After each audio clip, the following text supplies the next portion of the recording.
Welcome, Dolphins fans, haters, and everyone in between to your favorite show discussing the greatest franchise in sports, the Miami Dolphins. This is the FhinsPod. My name is Moose, your host, and dreams do come true.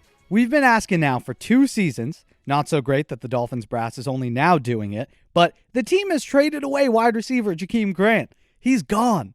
We'll touch on that deal, as well as take a look at this defense. What areas must be shored up for the team to stand a chance this weekend facing Tom Brady and the defending Super Bowl champs? Buckle up and let's dive in. It's about where they went for in the first half. Frank Reich decided, no, I'm going to punt this one. Comfortable lead, at least for the moment. Jakeem Grant, it's a fumble! A calamitous turn of events for the Dolphins. Just when their defense is able to get off the field, Grant muffs the punt. The Miami Dolphins drafted Jakeem Grant out of Texas Tech in the 6th round back in 2016. Considering his late selection, the fact that he's been able to be a contributor at all in the NFL does speak volumes, so give him credit there. Many will say, well, look, Jakeem sucks and is yet another example of Chris Grier's incompetence. My response to that is simple. No, the draft selection of Grant was not incompetent. The fact that it took so long to add enough talent to the receiving room to make him obsolete, that was the problem. Finally, 5 years later, the Dolphins have enough depth at the receiver position to let Grant go. For seasons prior, he was truly the 3rd or 4th best option, which again speaks more to incompetence in evaluating the roster. To be fair to the regime, there was a whole teardown and rebuild, which doesn't lend itself to allocating high draft picks and a lot of free agency money to the receiver position. You're more generally focused on building from the inside out, although we've had our fair share of problems doing that as well. For Jakeem, success in the NFL was going to be hard to find. His diminutive size, 5'6", 160 pounds, I think that was me in like 5th grade. There was no way for Jakeem to develop into a true outside receiver. Instead, his best bet was becoming a gadget guy on offense and learning to be electric in the return game. Although he flashed some glimpses of general big playability on offense, his brick hands and lack of physicality while running routes made him a poor target for quarterbacks. He did find success, however, in the return game. He made a name for himself and proved just how valuable he can be when given space to make something happen. He is fast. I mean, that much is unquestioned. The problem for Miami, and why here at the show we've been calling for this trade, is simply his inconsistency. Jakeem is a great returner, if he can hold on to the football. But for multiple seasons running now, he has had issues with not only drops on offense, but fumbles and muffed punts. We saw a muff as recently as this past weekend, which likely was the play that sealed his fate. Not to mention a horrible fumble in the red zone when Miami played Buffalo in Week 2. The Dolphins, in response to now not having Jakeem, will likely have Jalen Waddle or potentially Noah Igbenogany go back to return kicks. I'd say Waddle is just as explosive, if not more so, in the return game than Jakeem, while Iggy has yet to prove himself at all in that role. Personally, I'd rather see Miami use Igbenogany or perhaps even Kirk Merritt instead of Jalen Waddle.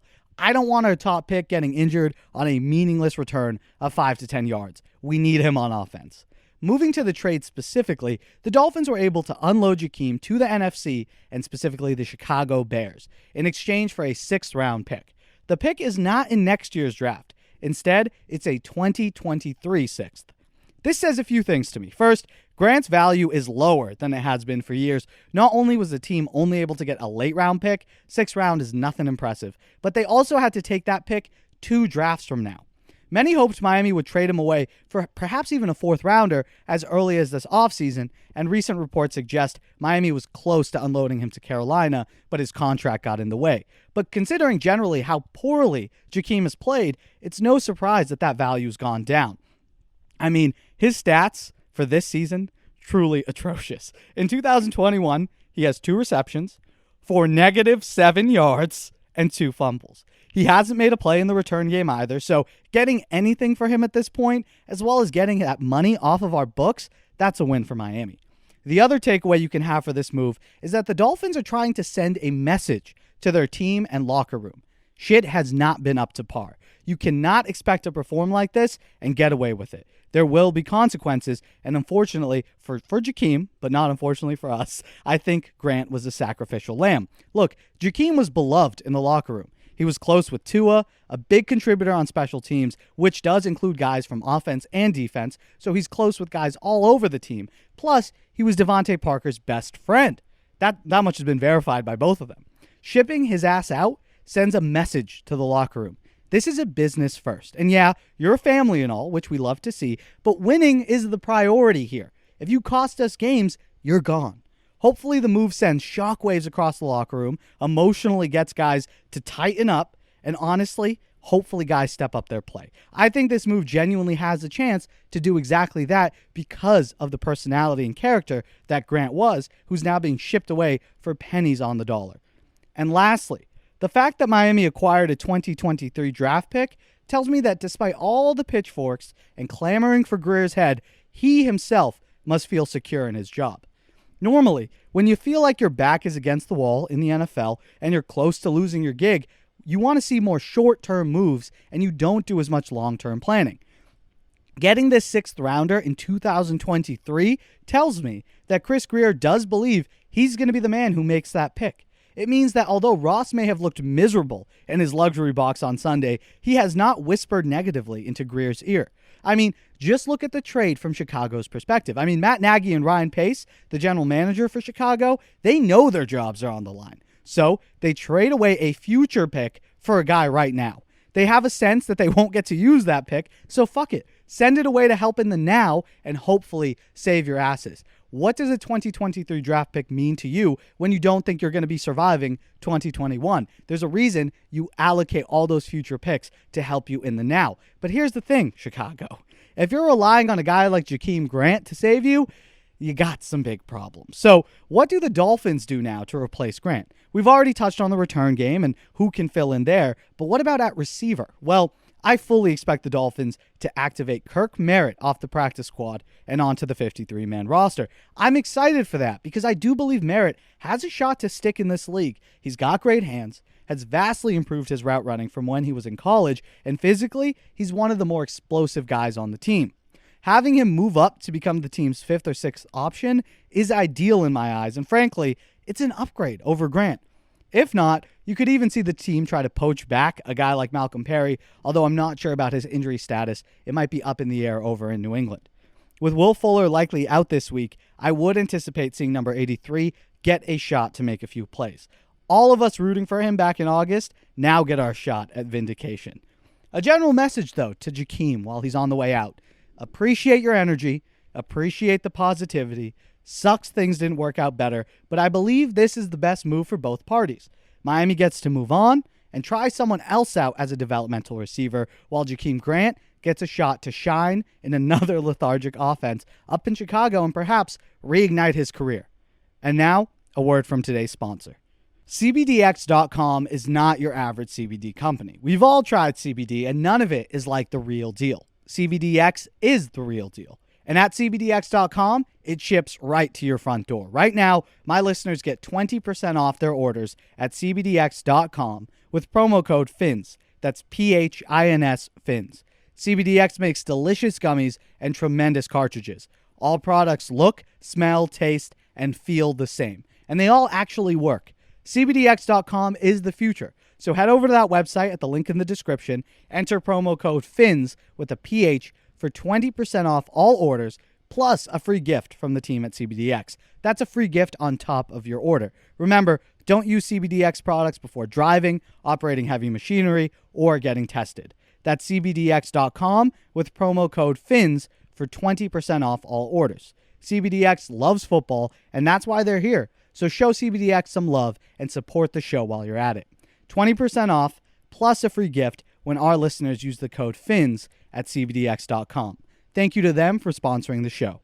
We talked about this in yesterday's episode as well, so be sure to go back and listen to that if you missed it. But a lot of people have concerns about this defense. Some major concerns. The inconsistency in sub packages, seeing a guy like Brandon Jones get 2 sacks one week and then all of a sudden 2 snaps the following week. The poor coverage at times, and most worrisome, the seemingly big step back that we've taken in red zone and third down defense. We talked at length prior to the start of the season how Brian Flores wants a versatile unit which bends but seldom breaks. We're seeing a lot of breakdowns in the first month of the year. So what's to blame? You could say, well, there are a ton of new pieces that need time to gel together, but firstly, that's a poor excuse at this level, and to be honest, there isn't a ton of turnover. Yeah, you got a couple new safeties in Javon Holland and Jason McCourty, but McCourty has played in the system for nearly his entire career, and Holland is a rookie who only knows this defense at the NFL level.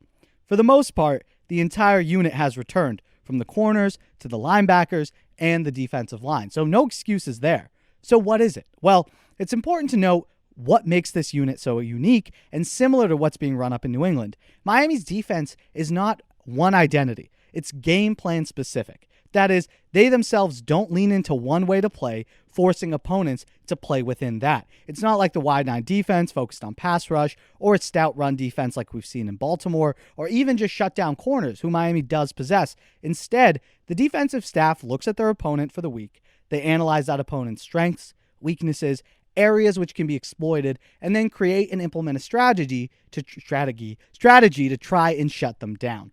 The biggest key to having this succeed, and what we saw last season, is playing complementary football. That means giving the defense time not only to rest, but to adjust in game on the sideline to any counters that the offense brings, which they inevitably always bring.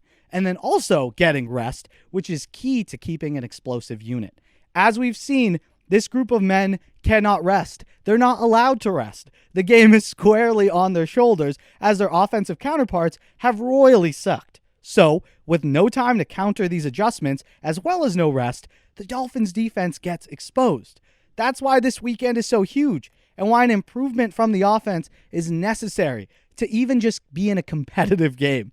Brian Flores is 1-0 against Tom Brady as a head coach, and if he wants to finish his career undefeated against Tom, well, actually 1-1, but for some reason, first 7 weeks of 2019, I just don't count. But if he wants to have a winning record and finish that way against Tom Brady, he needs to see the offense hold on to the ball, sustain drives, and keep Brady on the sideline.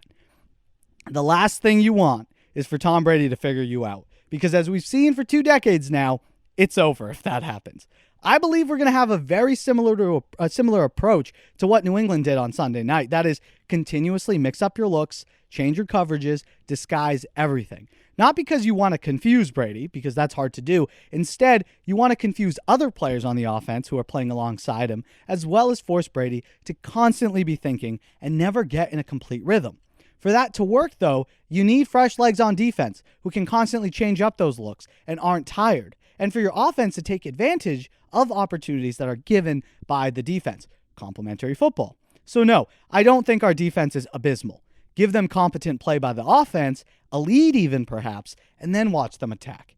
Raekwon Davis should be returning this week, which is huge for us. Not only is he stout against the run, but he can help in pass rush as well. Having him added to the rotation will also help keep all the defensive tackles a little more fresh and rested. Zach Sealer, Christian Wilkins, they're going to get a bit more of a blow, and we won't even have to lean so much on veteran John Jenkins, who has struggled in recent weeks. He is on the wrong side of 30 and on the wrong side of 300 pounds. So it does make sense that as the season goes, he gets tired quicker and quicker. Having Raekwon back will help with that.